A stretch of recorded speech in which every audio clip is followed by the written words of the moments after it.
Hi all, എല്ലാവർക്കും AZB അക്കാഡമിയിലേക്ക് സ്വാഗതം. ഞാൻ ആഷ്ന. അപ്പൊ ഇന്ന് ഞാൻ വന്നിട്ടുള്ളത് വില്ലേജ് ഫീൽഡ് അസിസ്റ്റന്റ് എക്സാമിന് പ്രിപ്പയർ ചെയ്യുന്ന ഉദ്യോഗാർത്ഥികൾക്ക്, ആദ്യമായിട്ട് പ്രിപ്പയർ ചെയ്യുന്നവരാണെങ്കിൽ ഒരു റാങ്ക് ഫയലിന്റെ സഹായം ഇല്ലാതെ എങ്ങനെ നിങ്ങൾക്ക് ഈ വർഷം പഠിച്ച ജോലിയിലേക്ക് കയറാനായിട്ട് സാധിക്കും എന്നതിനെ കുറിച്ചിട്ടാണ് ഇന്നത്തെ ഒരു വീഡിയോയിൽ നമ്മൾ ചർച്ച ചെയ്യുന്നത്. ആസ് യൂഷ്വൽ ഇതിനു മുൻപ് ഞാൻ 2 വീഡിയോ ചെയ്തിട്ടുണ്ടായിരുന്നു. അതിൽ കൃത്യമായിട്ട് സ്റ്റഡി പ്ലാൻ പ്രകാരം നിങ്ങൾ ആദ്യം ഫിനിഷ് ചെയ്യേണ്ടത് ഏതാണ്, പഠിക്കുന്ന രീതിയിൽ എന്തൊക്കെ വ്യത്യാസങ്ങൾ വരണം, ഏത് സബ്ജക്ട് ആദ്യം പഠിച്ചു തുടങ്ങണം എന്നതിനെ കുറിച്ചുള്ള വീഡിയോ ഞാൻ ചെയ്തിട്ടുണ്ടായിരുന്നു. അപ്പൊ അത് കാണാനുണ്ടെങ്കിൽ ആ ഒരു വീഡിയോ കണ്ടതിന് ശേഷം മാത്രം ഈ ഒരു വീഡിയോയിലേക്ക് വരിക. എങ്കിലാണ് കൃത്യമായിട്ട് നിങ്ങൾക്ക് സിലബസ് വെച്ചിട്ട്, അതായത് സിലബസ് അനാലിസിസ് ചെയ്തിട്ട് എന്ത് കൂടെ അഡീഷണൽ ആയിട്ട് ആഡ് ഓൺ ചെയ്ത് പഠിക്കണമെന്ന് നമുക്ക് ഡിസ്കസ് ചെയ്യേണ്ടത്. അപ്പോ ഞാൻ പറഞ്ഞ പോലെ തന്നെ ഏതൊരു പരീക്ഷയ്ക്ക് നിങ്ങൾ പ്രിപ്പയർ ചെയ്യുമ്പോൾ, ഏതൊരു എക്സാം ആവട്ടെ, അതിലെ ഫസ്റ്റ് ബൈബിൾ എന്ന് പറയുമ്പോൾ അല്ലെങ്കിൽ ബാക്ക് ബോൺ എന്ന് പറയുന്നത് എന്താണ്, ആ പരീക്ഷയുടെ സിലബസ് തന്നെയാണ് അല്ലെ. അപ്പൊ ആദ്യമേ പ്രോപ്പർ ആയിട്ട് നമുക്ക് മനസ്സിലാക്കേണ്ടത് എന്താണ്, അതിന്റെ സിലബസ് തന്നെയാണ്. ഓക്കെ, സിലബസ് എന്ന് പറയുമ്പം ഓരോ വിഷയത്തിൽ നിന്നും എത്ര മാർക്ക് വീതമാണ് പരീക്ഷയിൽ വരുന്നത്, അതിൽ ഏതൊക്കെയാണ് ഇമ്പോർട്ടന്റ് ആയിട്ടുള്ള ഏരിയാസ്, ഏറ്റവും കൂടുതൽ മാർക്ക് വരുന്ന ഭാഗത്തിന് ഇമ്പോർട്ടൻസ് കൊടുത്ത് പഠിക്കുക. അതുപോലെ മാർക്ക് സ്കോർ ചെയ്യാൻ എളുപ്പമുള്ള ഏരിയ ഏതാന്ന് നോക്കിയിട്ട് എന്ത് ചെയ്യുക, അതിനു വേണ്ടിയിട്ട് നിങ്ങൾ ഇമ്പോർട്ടൻസ് കൊടുത്ത് ആ ഒരു വിഷയത്തിന് ഇമ്പോർട്ടൻസ് കൊടുത്ത് പഠിക്കാം. അപ്പോ ഇവിടെ ഞാനൊരു എക്സാമ്പിൾ എടുക്കുകയാണ്. നിങ്ങൾക്ക് റാങ്ക് ഫയൽ ഇല്ലാതെ നിങ്ങൾക്ക് എങ്ങനെയാണ് ഒരു പരീക്ഷയ്ക്ക് തയ്യാറെടുക്കാനായിട്ട് പറ്റുന്നത്? അതില് നമുക്ക് വേണ്ട കുറച്ച് മെറ്റീരിയൽസ് ഉണ്ട്. റാങ്ക് ഫയൽ ഒഴിച്ചു വെച്ച് കഴിഞ്ഞാൽ നമുക്ക് വേണ്ട കാര്യങ്ങളാണ് ഞാൻ നിങ്ങളോട് പറയാം. ഒന്നാമതായിട്ട് നമുക്ക് വേണ്ടത് SCERT സ്കൂൾ ടെക്സ്റ്റ് ബുക്കുകളാണ്. ഓക്കെ, ന്യൂ ടെക്സ്റ്റ് ബുക്കും വേണം, അതുപോലെ തന്നെ ഓൾഡ് ടെക്സ്റ്റ് ബുക്കുകളും വേണം. അപ്പൊ എന്താണ് ന്യൂ ഓൾഡ് എന്ന് വെച്ച് കഴിഞ്ഞാല്, നമുക്ക് കഴിഞ്ഞ വർഷം മുൻപ് വരെ SCERT സ്കൂൾ 5ാം ക്ലാസ് മുതൽ 10ാം ക്ലാസ് വരെ സ്കൂൾ കുട്ടികളുടെ ടെക്സ്റ്റ് ബുക്ക് ആയിരുന്നു നമ്മൾ പഠിച്ചിട്ടുണ്ടായിരുന്നത്. അപ്പൊ അതിൽ എന്ത് ചെയ്തിട്ടുണ്ട്, നമ്മുടെ ടെക്സ്റ്റ് ബുക്കിൽ മാറ്റം വരുത്തിയിട്ടുണ്ട്. അപ്പോ ആ കഴിഞ്ഞതിന് മുൻപത്തെ വർഷം വരെ ഉള്ളതാണ് ഓൾഡ് ടെക്സ്റ്റ് ബുക്ക് നമ്മൾ പറയുന്നത്. കഴിഞ്ഞ വർഷം തൊട്ട് ഇങ്ങോട്ടേക്കുള്ളത് എന്താണ്, അതായത് 2025 തൊട്ടുള്ള നമ്മളുടെ ടെക്സ്റ്റ് ബുക്കിൽ മാറ്റങ്ങൾ വന്നിട്ടുണ്ട്. അതായത് ആദ്യം നമുക്ക് 5, 7, 9 ആയിരുന്നു, ഇതിപ്പോ കംപ്ലീറ്റ്ലി നമുക്ക് മാറിയിട്ടുണ്ട്. അപ്പൊ ആ ന്യൂ ടെക്സ്റ്റ് ബുക്കും ഓൾ ടെക്സ്റ്റ് ബുക്കും നമ്മളുടെ കയ്യിൽ കിട്ടുന്നത് വളരെ അത്യാവശ്യമാണ്. രണ്ടാമതായിട്ട് നിങ്ങൾക്ക് വേണ്ടത് ന്യൂസ് പേപ്പേഴ്സ് ആണ്. ഓക്കെ, ന്യൂസ് പേപ്പേഴ്സ് ആണ്. എന്തിനു വേണ്ടിയിട്ടാണെന്നുള്ളത് കാര്യങ്ങളൊക്കെ ഞാൻ അപ്കമിങ് ആയിട്ട് പറയാം. മൂന്നാമതായിട്ട് നിങ്ങൾക്ക് വേണ്ടത് പ്രീവിയസ് ക്വസ്റ്റ്യൻ പേപ്പേഴ്സ് ആണ്. ഓക്കെ, പ്രീവിയസ് ആയിട്ടുള്ള ക്വസ്റ്റ്യൻ പേപ്പേഴ്സ് ആണ്. അപ്പൊ ഇത് വെച്ചിട്ട് എങ്ങനെ നമുക്ക് സ്വന്തമായിട്ട് റാങ്ക് ഫയൽ തയ്യാറാക്കാം എന്ന് നമുക്ക് നോക്കിയാലോ? യെസ്, അതിനായിട്ട് ആദ്യം ഞാൻ നിങ്ങളെ ഹെൽപ്പ് ചെയ്യുന്നത് ചരിത്രം എന്ന് പറയുന്ന ഏരിയ ആണ്. അതായത് എപ്പോഴും ഞാൻ നിങ്ങളോട് പറയും പോലെ ആദ്യം നിങ്ങൾ പഠിക്കേണ്ടത് ചരിത്രമല്ല, ഏത് തന്നെയാണ്, കറണ്ട് അഫയേഴ്സും സയൻസും തന്നെയാണ്. അപ്പൊ ഇവിടെ ഞാൻ ഒരു എക്സാമ്പിൾ ആയിട്ട് കാണിക്കുകയാണ്. അതിന് ചരിത്രത്തിന് മുൻപ് നമുക്ക് കറണ്ട് അഫയേഴ്സ് നോക്കാം. 20 മാർക്കാണ് കറണ്ട് അഫയേഴ്സ്. അല്ലെ, ഈ പരീക്ഷയിൽ ഏറ്റവും കൂടുതൽ മാർക്ക് ഡിസ്ട്രിബ്യൂഷൻ വരുന്നത് എന്തിനു തന്നെയാണ്, ആനുകാലിക വിഷയത്തിനാണ്. അപ്പൊ നമുക്ക് അതിന് എന്ത് ചെയ്യാം, ന്യൂസ് പേപ്പേഴ്സും ടെലഗ്രാം ഗ്രൂപ്പുകളും അതുപോലെ തന്നെ മന്ത്ലി കറണ്ട് അഫയേഴ്സ് നോട്ട്സും ഒക്കെ നിങ്ങൾക്ക് ഇതിന് റെഫർ ചെയ്യാം. അതായത് നിങ്ങൾക്ക് ദിവസമുള്ളത്, അത് ഇന്ന് തൊട്ടുള്ള വീഡിയോ ആണ് നിങ്ങൾ കാണുന്നതെങ്കിൽ ടെലഗ്രാം ഗ്രൂപ്പുകളും അതുപോലെ തന്നെ നമുക്ക് എന്തുണ്ട്, ന്യൂസ് പേപ്പേഴ്സ് ഒക്കെ ഉണ്ട്. അപ്പൊ ദിവസമുള്ള പത്രവാർത്തയെ അടിസ്ഥാനമാക്കി നിങ്ങൾ സ്വന്തമായിട്ട് എന്ത് ചെയ്യുക, ഒരു കറണ്ട് അഫയേഴ്സിന്റെ ബുക്ക് അങ്ങോട്ട് എഴുതുക. അതായത് ഓരോ ദിവസം ഡേറ്റ് ഇടുക. നമ്മളുടെ കുട്ടികൾക്ക് നമ്മൾ കൊടുക്കുന്നതാണ്. അതായത് നമ്മളുടെ നോട്ട്സ് നിങ്ങൾക്ക് ടെലഗ്രാം ഗ്രൂപ്പിൽ അല്ലെങ്കിൽ നമ്മുടെ വാട്സ്ആപ്പ് ഗ്രൂപ്പിൽ ജോയിൻ ചെയ്ത് കഴിഞ്ഞാൽ എല്ലാ ദിവസവും വരുന്ന പത്രവാർത്തയെ അടിസ്ഥാനമാക്കി നമ്മൾ എന്ത് ചെയ്യുന്നുണ്ട്, എല്ലാ പത്രവും വായിച്ചിട്ട് അതിൽ നിന്ന് ഇമ്പോർട്ടന്റ് ആയിട്ടുള്ള കറണ്ട് അഫയേഴ്സ് ഷോർട്ട് നോട്ട്സ് ആക്കിയിട്ട് നമ്മൾ കൊടുക്കുന്നുണ്ട്.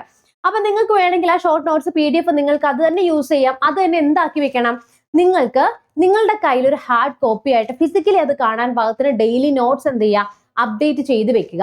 ദിവസം എഴുതി പോകുമ്പോൾ നിങ്ങൾക്ക് ആദ്യം ഒരു ബുദ്ധിമുട്ടായിരിക്കും. പക്ഷെ ഇത് കറക്റ്റ് ആയിട്ട് നിങ്ങൾ ഫോളോ അപ്പ് ചെയ്ത് കഴിഞ്ഞ് കഴിഞ്ഞാൽ കൂടിപ്പോയ 15 മിനിറ്റ് ആണ് നിങ്ങൾക്ക് ഈ നോട്ട് എഴുതാനായിട്ട്. അത് കണ്ടുപിടിച്ച് എഴുതിയെടുക്കാനാണ് നിങ്ങൾക്ക് കുറച്ച് സമയം അധികം എടുക്കും. പക്ഷെ ഞാൻ പറഞ്ഞ രീതിയിൽ ഫോളോ അപ്പ് ചെയ്ത് പോവുകയാണെങ്കിൽ നിങ്ങൾക്ക് എന്താണ്, സിമ്പിൾ ആയിട്ട് 15 മിനിറ്റിലെ നോട്ട് എഴുതി നിങ്ങൾക്ക് വെക്കാനായിട്ട് സാധിക്കുന്നതാണ്. പിന്നീട് നിങ്ങൾ നോക്കേണ്ടത് 2025 ജനുവരി മാസം മുതലുള്ള കറണ്ട് അഫയേഴ്സ് എന്ത് ചെയ്യണം, മസ്റ്റ് ആയിട്ടും നിങ്ങൾ നോക്കണം. അതിന് വേണ്ടിയിട്ടായിട്ടുള്ള കൺസോൾഡേറ്റ് ആയിട്ടുള്ള PDF ഒക്കെ നമ്മുടെ ഗ്രൂപ്പിൽ നമ്മൾ പ്രൊവൈഡ് ചെയ്യുന്നുണ്ട്. ടെലഗ്രാം ഗ്രൂപ്പിലും വാട്സ്ആപ്പ് ഗ്രൂപ്പിലൊക്കെ നമ്മൾ കൊടുക്കുന്നുണ്ട്. അപ്പൊ കൺസോൾഡേറ്റ് ആയിട്ടുള്ള ജനുവരി മന്ത്, ഫെബ്രുവരി മന്ത്, അങ്ങനെ ഓരോ മാസത്തെയും കറണ്ട് അഫയേഴ്സ് നിങ്ങൾ എന്ത് ചെയ്യണം, സേവ് ചെയ്ത് വെക്കുക, നിങ്ങളുടെ കയ്യിൽ ഒരു നോട്ട്സ് ആയിട്ട് വെക്കുക. അപ്പൊ കറണ്ട് അഫയേഴ്സ് പഠിച്ചു പോകുന്ന സമയത്ത് തന്നെ ഞാൻ പറയാറുണ്ട്, ജോഗ്രഫി, എക്കണോമിക്സ്, അതുപോലെ തന്നെ ഹിസ്റ്ററി എന്ന് പറഞ്ഞു കഴിഞ്ഞാൽ നമുക്കിപ്പം 100ാം വാർഷികം ആഘോഷിക്കുന്നു. ഇപ്പൊ എന്തെങ്കിലും നമുക്കിപ്പോ എന്താ പറയുന്ന പുന്നപ്ര വയലാറിന്റെ 100ാം വാർഷികം ഈ വർഷം അല്ല, അത് കഴിഞ്ഞു. അപ്പൊ വർഷം വരുന്ന ദിവസങ്ങൾ അല്ലെങ്കിൽ ഏതെങ്കിലും പ്രക്ഷോഭങ്ങളൊക്കെ ആയിട്ട് എന്തെങ്കിലുമൊക്കെ മലബാർ കലാപോ അങ്ങനെ എന്തെങ്കിലുമൊക്കെ ആയിട്ട് വന്നു കൊണ്ട് നമുക്ക് 100ാം വാർഷികമോ അല്ലെങ്കിൽ 25, 50 അങ്ങനെ ഓരോ വാർഷികം വരുന്ന സമയമാകുമ്പോൾ അതുമായി ബന്ധപ്പെട്ട ഫാക്ട്സ് കൂടി നിങ്ങൾ കവർ ചെയ്ത് പോവുക. അങ്ങനെയാണ് പ്രോപ്പർ ആയിട്ട് നമ്മൾ പഠിക്കേണ്ടത്. ഇനി അതേപോലെ തന്നെ സെക്കൻഡ്, ഇപ്പൊ ഞാൻ നിങ്ങളുടെ അടുത്ത് പറയാണ്, ഹിസ്റ്ററി പറയുവാണ്. ഹിസ്റ്ററി പഠിക്കുന്ന സമയത്ത് നിങ്ങൾ ആദ്യമായിട്ട് പഠിച്ചു തുടങ്ങുന്നവരാണെങ്കിൽ മെയിൻ ആയിട്ടും ഞാനിവിടെ SCERTയുടെ മീൻസ് നമ്മളിവിടെ ഡീറ്റെയിൽ ആയിട്ടുള്ള സിലബസ് എടുത്തിട്ടുണ്ട്. അതായത് ഇന്ത്യ ചരിത്രം എന്ന് നമുക്ക് ഇത്രയും പോർഷനിൽ ചോദ്യം വരുന്നുണ്ട്. അപ്പം ഇതിനും കേരളവും അതുപോലെ തന്നെ ലോകവും ഇതെല്ലാം കൂടെ കൂടിയിട്ടാണ് ആകെ 5 മാർക്ക് വരുന്നുള്ളൂ. അപ്പൊ ഇതിന് നമ്മളൊന്ന് ഡിവൈഡ് ചെയ്താൽ തന്നെ, ഞാനൊരു എക്സാമ്പിൾ പറയുന്നത് ഇങ്ങനെ ആവണമെന്നില്ല, ഇതിന് കൂടി പോയി കഴിഞ്ഞാൽ 2 ചോദ്യം, ഇതിന് കൂടി പോയി കഴിഞ്ഞാൽ 2, ചിലപ്പോൾ ഇവിടുന്ന് 1, ചിലപ്പോൾ നമുക്ക് ഇവിടുന്ന് 1 ചോദ്യം ആയിരിക്കാം, ചിലപ്പോൾ ഇവിടുന്ന് 3 ആകാം, അങ്ങനെ മാർക്ക് വേരിയേഷൻ വരും. അപ്പൊ അത്രയും ഏരിയാസ് ആണ് നമ്മുടെ കയ്യിൽ 5 മാർക്കിന് പഠിക്കാനായിട്ട് കിടക്കുന്നത്. അപ്പൊ 5 മാർക്കിൽ 2 മാർക്ക് മാക്സിമം നമുക്ക് ഇന്ത്യൻ ഹിസ്റ്ററിയിൽ നിന്ന് വന്നാൽ തന്നെ ഇവിടെ നമ്മളെ ഏറ്റവും കൂടുതലായിട്ട് ഇമ്പോർട്ടൻസ് കൊടുത്ത് പഠിക്കേണ്ടത് ഏതാണ്? SCERT ആണ്. ഇതിപ്പം SCERT ന്യൂ ചാപ്റ്റർ ആണ്. ന്യൂ ടെക്സ്റ്റ് ബുക്കിലെ 5 മുതൽ 10 വരെയുള്ള ടെക്സ്റ്റ് ബുക്കിൽ നമ്മളുടെ ഈ സിലബസിൽ പറഞ്ഞിരിക്കുന്ന ഓരോ ഏരിയയിൽ ഇമ്പോർട്ടൻ്റ് ആയിട്ട് നിങ്ങൾ പഠിച്ചു തുടങ്ങേണ്ട ചാപ്റ്റേഴ്സ് ആണ് ഞാൻ ഇവിടെ കൊടുത്തിരിക്കുന്നത്. അതായത് 5ാം ക്ലാസ്സിലെ 4ാമത്തെ ചാപ്റ്ററിൽ നിന്നാണ് നമ്മൾ പഠനം ആരംഭിക്കേണ്ടത്. ഓക്കെ. പിന്നീട് 1857 റിവോൾട്ടും യൂറോപ്യന്മാരുടെ ആഗമനം, ഇതുകൊണ്ട് ഇവിടെ നമുക്ക് ഇവിടെ തുടങ്ങുന്നത് ഇന്ത്യൻ നാഷണൽ കോൺഗ്രസ്, അതുപോലെ തന്നെ സാമൂഹ്യ പ്രസ്ഥാനങ്ങൾ, വർത്തമാന പത്രങ്ങൾ, സ്വാതന്ത്ര്യ സമരം, അതുപോലെ യൂറോപ്യന്മാരുടെ വരവ്, യൂറോപ്യന്മാരുടെ സംഭാവന, ഇത് നമുക്ക് വരുമ്പോൾ ഈ 2ഉം കൂടെ കൂടിയിട്ട് എവിടെ കവർ ചെയ്യുന്നുണ്ട്? ഇവിടെ നമുക്ക് പറഞ്ഞു പോകുന്നുണ്ട് 1857 റിവോൾട്ട്. ഓക്കെ. ഇനി 8ാം ക്ലാസ്സിലെ 2ാമത്തെ ചാപ്റ്ററിലാണ് നമുക്ക് എന്ത് വരും? ദേശീയ പ്രസ്ഥാനത്തിന്റെ അവയഭാവത്തിലേക്ക് എന്ന് പറയുന്ന സാമൂഹ്യ പരിഷ്കൃത പ്രസ്ഥാനങ്ങൾ, വർത്തമാന പത്രങ്ങൾ ഒക്കെ ഇവിടെ വരുന്നുണ്ട്, ഈ ഒരു ചാപ്റ്ററിൽ വരുന്നുണ്ട്. പിന്നീട് 10ാം ക്ലാസ്സിലെയാണ് സമരത്തിന്റെ സ്വാതന്ത്ര്യം, അതായത് മഹാത്മാഗാന്ധിയും സ്വാതന്ത്ര്യ സമരവും എന്ന് പറയുന്ന ടോപ്പിക്സ് ഇവിടെ വരുന്നുണ്ട്. 10ാം ക്ലാസ്സിലെ 7ാമത്തെ ചാപ്റ്റർ ഇന്ത്യയുടെ വർത്തമാനം, ഇന്ത്യൻ സ്വാതന്ത്ര്യ കാലഘട്ടത്തിലെ വിവിധ പുരോഗതി, സംസ്ഥാന പുനഃസംഘടന, വിദേശ നയം, കേരളത്തിന്റെ പുരോഗമനം തുടങ്ങിയ ഏരിയാസ് ആണ് നമുക്ക് ഇവിടെ വരുന്നത്. അതുപോലെ തന്നെ 10ാമത്തെ ചാപ്റ്ററിൽ ജനാധിപത്യം, ഇന്ത്യയിലെ വിവിധ പ്രസ്ഥാനങ്ങളും അതുപോലെ തന്നെ ഗവർണർ, തെരഞ്ഞെടുപ്പ് തുടങ്ങിയ ഏരിയാസ് ആണ് നമുക്ക് അവിടെ വരുന്നത്. ഇനി ചാപ്റ്റർ 10ലെ ക്ലാസ് 10ലെ 9ാമത്തെ ചാപ്റ്റർ വരുന്നത് ഇന്ത്യൻ സാമൂഹിക ജാതി വ്യവസ്ഥ, അതുപോലെ തന്നെ കലാ സാംസ്കാരികം, ഗോത്ര കലാപങ്ങൾ തുടങ്ങിയ ഏരിയാസ് ആണ് നമുക്കിവിടെ വരുന്നത്. അപ്പൊ ഇത്രയും ചാപ്റ്റേഴ്സ് അല്ലെ. അപ്പൊ ഏകദേശം ഒരു 7 ചാപ്റ്റർ ആണ് നമ്മൾ ഫസ്റ്റ് പഠിച്ചു തുടങ്ങുന്നത്. ഇതേപോലെ തന്നെ ഓൾഡ് SCERTയും വെച്ചിട്ട് നിങ്ങൾ എന്ത് ചെയ്യുക? ആ ക്ലാസ് പഠിച്ചു തുടങ്ങുമ്പം ഇതുപോലെ തന്നെ ചാപ്റ്റേഴ്സ് എടുത്ത് വെച്ചിട്ട് നിങ്ങൾ ഡിവൈഡ് ചെയ്യുക. അതുമായി ബന്ധപ്പെട്ട ടോപ്പ് ചാപ്റ്റർ ചെയ്ത് ഇപ്പൊ ഫസ്റ്റ് ടൈം ആയിട്ട് പഠിച്ചു തുടങ്ങുന്നവരാണ്, നിങ്ങൾക്ക് അറിയില്ല എങ്കിൽ ഞാൻ പറഞ്ഞിട്ടുണ്ടായിരുന്നു, ഈ ചാനൽ നിങ്ങൾ സബ്സ്ക്രൈബ് ചെയ്ത് വെക്കുക. അടുത്ത വീഡിയോയിൽ SCERT പഴയത് ഏത് പഠിക്കണം, പുതിയത് ഏത് പഠിക്കണം, സബ്ജക്റ്റീവ് വൈസ് ആയിട്ട് ഞാൻ എന്ത് ചെയ്യാം? ഡിവൈഡ് ചെയ്ത് ഓരോ ചാപ്റ്റേഴ്സ് നിങ്ങൾക്ക് പറഞ്ഞു തരാം. അതിന്റെ PDF നോട്ട്സ് എന്ത് ചെയ്യാം? ടെലഗ്രാമിൽ നമ്മൾ ഫ്രീ ആയിട്ട് തന്നെ നിങ്ങൾക്ക് എന്ത് ചെയ്യുന്നുണ്ട്? നമ്മൾ നൽകുന്നതുമായിരിക്കും. ഓക്കെ. അതേപോലെ തന്നെ നിങ്ങൾക്ക് മസ്റ്റ് ആയിട്ടും വരേണ്ട അടുത്തൊരു കാര്യം എന്ന് പറഞ്ഞു കഴിഞ്ഞാൽ ഓരോ എക്സാമും കഴിയുന്ന സമയത്ത് ഓരോ എക്സാമും നിങ്ങൾക്ക് കഴിയുന്ന സമയത്ത് എന്ത് വേണം? ഇതിനകത്ത് ഓരോന്നിന്റെയും ക്വസ്റ്റ്യൻ പേപ്പർ നമ്മൾ എന്ത് ചെയ്തിരിക്കണം? സേവ് ചെയ്ത് വെക്കണം. ഓക്കെ. അപ്പൊ അങ്ങനെ സേവ് ചെയ്ത് വെക്കുമ്പോൾ ഞാൻ പറയുന്ന പോലെ തന്നെ PQ എന്ന് പറയുമ്പം ഓരോ എക്സാം ക്വസ്റ്റ്യൻ പേപ്പർ കഴിയുമ്പോൾ അതിൽ നിന്നുള്ള ക്വസ്റ്റ്യൻസ് വർക്ക്ഔട്ട് ചെയ്യാനായിട്ട് നോക്കുക. അപ്പൊ അതിന് വേണ്ടിയിട്ട് നിങ്ങൾ നമ്മളുടെ ചാനലിൽ തന്നെ എല്ലാ ദിവസവും മൺഡേ, വെനസ്ഡേ, ഫ്രൈഡേ നമ്മൾ ഡിഫറെന്റ് സബ്ജക്ട്സിന്റെ ക്വസ്റ്റ്യൻ പേപ്പർ അനാലിസിസ് ചെയ്യുന്നുണ്ട്. അപ്പൊ ഒരുപാട് ചോദ്യങ്ങൾ, പ്രീവിയസ് ക്വസ്റ്റ്യൻസ് തന്നെ നമ്മൾ വർക്ക്ഔട്ട് ചെയ്യുമ്പോൾ എന്ത് സംഭവിക്കും? നമുക്ക് ഒരുപാട് ക്വസ്റ്റ്യൻസ് അവിടെ കിട്ടും. നമ്മൾ ആദ്യമായിട്ട് ഒരുപാട് ചോദ്യങ്ങൾ പരിചയപ്പെടും. ഓൾറെഡി അറിയുന്നതാണെങ്കിൽ പോലും നമുക്കത് നോട്ട് എഴുതി വെച്ച് കൃത്യമായിട്ട് നിങ്ങൾ പഠിച്ചാൽ തന്നെ ഒരുപാട് ക്വസ്റ്റ്യൻസ് നമുക്ക് റിപ്പീറ്റഡ് ആയിട്ട് വരുമ്പോൾ ഒരുപാട് കാര്യങ്ങൾ അവിടെ തന്നെ നിങ്ങൾക്ക് എന്ത് ചെയ്യാൻ പറ്റുന്നുണ്ട്? സോൾവ് ചെയ്ത് പോകാനായിട്ട് പറ്റുന്നുണ്ട്. ഡെയിലി ക്വസ്റ്റ്യൻ പേപ്പർ പ്രാക്ടീസ് നമ്മുടെ ടെലഗ്രാമിൽ നമ്മൾ കൊടുക്കുന്നുണ്ട്. ഇനി അതുപോലെ തന്നെ ഒരു ക്വസ്റ്റ്യൻ പേപ്പർ കണ്ട് വർക്ക്ഔട്ട് ചെയ്യുമ്പോഴായിരിക്കും നമുക്ക് എന്ത് കിട്ടുന്നത്? ഈ ഒരു ക്വസ്റ്റ്യന്റെ പാറ്റേൺ ഇങ്ങനെയാണ് ചോദ്യം വരുന്നത് എന്ന് നമുക്ക് സ്വയമായിട്ടൊന്ന് മനസ്സിലാക്കണ്ടേ? അപ്പൊ അതിന് വേണ്ടിയിട്ടാണ് നമ്മൾ പ്രീവിയസ് ക്വസ്റ്റ്യൻസ് എന്ത് ചെയ്യാൻ പറയുന്നത്? നിങ്ങളുടെ അടുത്ത് വർക്ക്ഔട്ട് ചെയ്ത് നോക്കാനായിട്ട് പറയുന്നത്. ഏതൊരു പരീക്ഷയാണെങ്കിലും നമ്മൾ ഫസ്റ്റ് വർക്ക്ഔട്ട് ചെയ്ത് നോക്കേണ്ടത് ആ ക്വസ്റ്റ്യൻ പേപ്പർ ആണ്. അപ്പൊ അതിന്റെ പാറ്റേൺ എങ്ങനെയാണ്, ക്വസ്റ്റ്യൻസ് എങ്ങനെയാണ് വരുന്നതെന്നൊക്കെ ഉള്ള ഒരു ധാരണ എന്ത് ചെയ്യുന്നുണ്ട്, നമുക്ക് മനസ്സിലാക്കാനായിട്ട് പറ്റും. അപ്പോൾ ഒരു റാങ്ക് ഫയൽ ഇല്ലാതെ നമ്മൾ പഠിച്ചു പോകേണ്ട വ്യക്തമായിട്ടുള്ള കാര്യങ്ങളാണ് ഞാൻ ഇവിടെ പറഞ്ഞിട്ടുള്ളത്.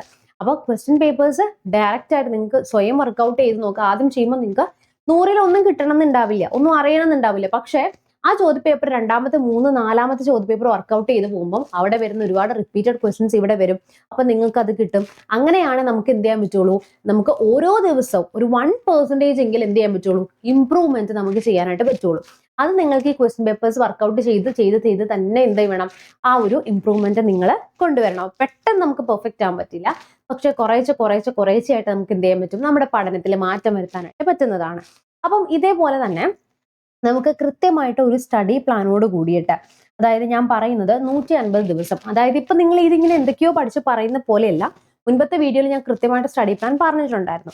ഇപ്പൊ 150 ദിവസം നിങ്ങൾ കൃത്യമായിട്ട് സ്റ്റഡി പ്ലാൻ പ്രകാരം ഒരു ദിവസം ഇന്ന ടോപ്പിക്ക് പഠിക്കണം, ഡേ 2-ൽ ഇന്ന പഠിക്കണം എന്ന് പറഞ്ഞ് നിങ്ങൾ സിലബസ് പഠിച്ചു കഴിയുന്ന അനുസരിച്ച് എന്ത് ചെയ്യണം, മാർക്ക് ചെയ്ത് പോകണം. എന്തിനാന്ന് വെച്ച് കഴിഞ്ഞാൽ അത് കാണുമ്പോൾ ഞാൻ ഇത്രയും ടോപ്പിക്ക് കവർ ചെയ്തിട്ടുണ്ട് എന്നുള്ളത് നമുക്ക് സ്വയമായിട്ട് ചെയ്യും ഒരു സമാധാനം കിട്ടും.